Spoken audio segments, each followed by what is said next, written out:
digigit, seminggu masih terasa. Begitu kiranya orang berpacaran, seumur hidupku baru merasakan.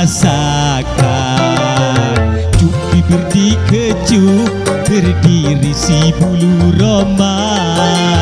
Kita bibir digigit, seminggu masih terasa.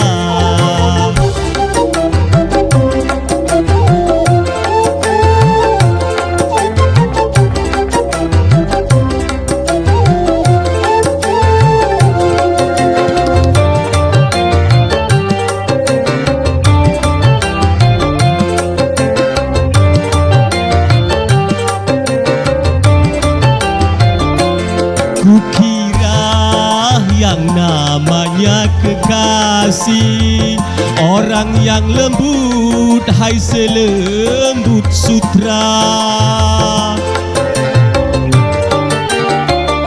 Rupanya yang namanya kekasih orang yang buas, hai sebuah serigala. Tapi buasnya tidak menyakitkan, malah sebaliknya buas menyenangkan. Bibir dikecup, berdiri si bulu roma.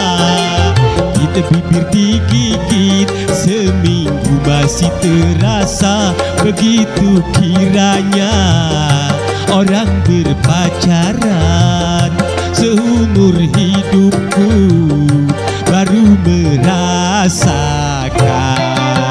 Cuk bibir dikecup, berdiri si bulu roma. Git bibir digigit, seminggu masih terasa. Asik, goyang yuk.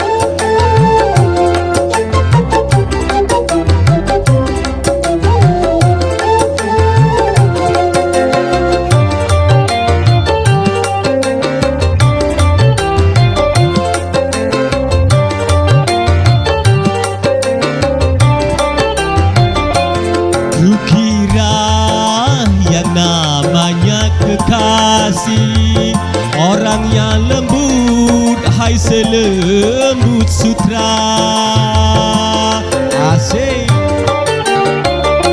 Rupanya yang namanya kekasih orang yang buas, hai sebuah serigala.